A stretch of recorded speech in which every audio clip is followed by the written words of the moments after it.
तो जय माता रा। मैं प्रतिदिन की भांति आज भी आप लोगों के समक्ष आईपीसी की एक धारा के बारे में बताने जा रहा हूँ, जो पुराना बीएनएस हो गया है उसके संबंध में।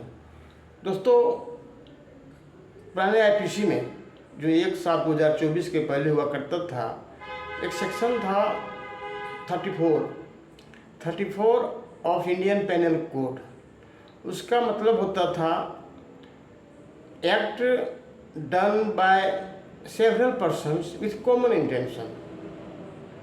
यदि एक से अधिक व्यक्ति किसी भी आपराधिक घटना में संलिप्त है और सभी व्यक्ति का एक ही इंटेंशन होता है, तो ऐसी स्थिति में 34 ऑफ आईपीसी लगता था।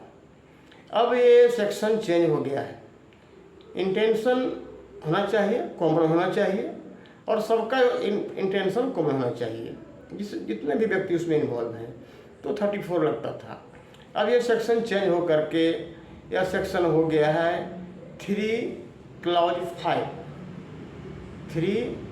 5 ऑफ बीएनएस, भारतीय न्याय संहिता। तो सेक्शन चेंज हो गया है, मीनिंग वही है, मीनिंग में कोई अंतर नहीं आया है, और जो उसका डिफिनेशन है, डिफिनेशन में भी कोई अंतर नहीं आया है। जो उसमें सज़ा है, कन्विक्शन है, वही है।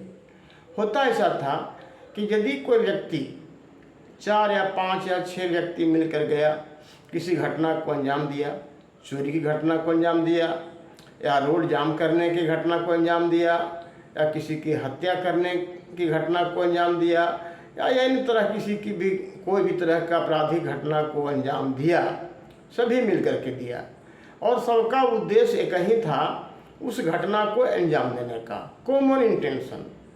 तो ही 34 लगता है। 34 लगता था 1/7/2024 के पहले।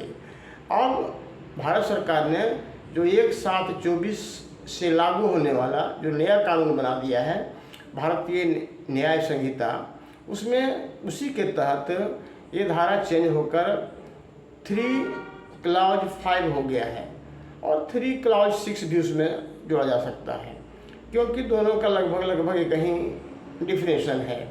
तो 3 क्लॉज 5 एंड 3 क्लॉज 6 है।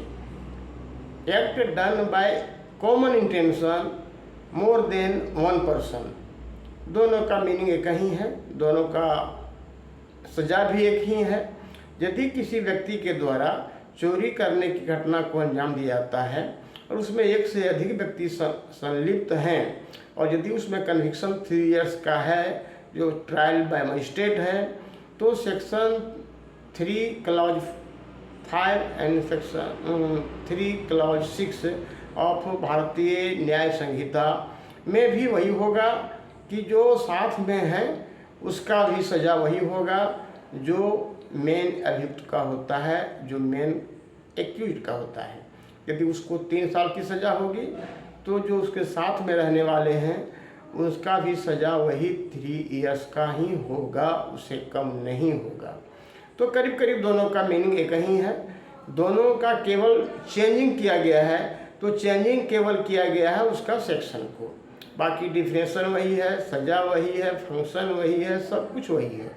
तो यहाँ पे कोई एक क्लियर कंसेप्ट हो गया होगा कि जो 34 आईपीसी हुआ करता था, अब वो चेंज होकर section 3 clause 5 and section 3 clause 6 of BNS हो गया है। अब जो यह धारा कब से लागू होगा? जो घटनाएं 1/7/2024 या उसके बाद घटित होती है, उसके साथ में पुराने वाले केस में, पुराने वाले ऑफेंस में ये धारा लागू नहीं होगा, उसमें 34 ही चलेगा। लेकिन जो नया धारा है, जो नया ऑफेंस है, उसी में ही लागू होगा। तो आप ये समझ गए होंगे। आज इतना ही, मैं इतना बता करके आज विदा लेता हूँ। जय माता रा। मेरा यूट्यूब जरूर सब्सक्राइब करें, एडवोकेट हरि विश्वकर्मा @ हरि विश्वकर्मा। धन्यवाद।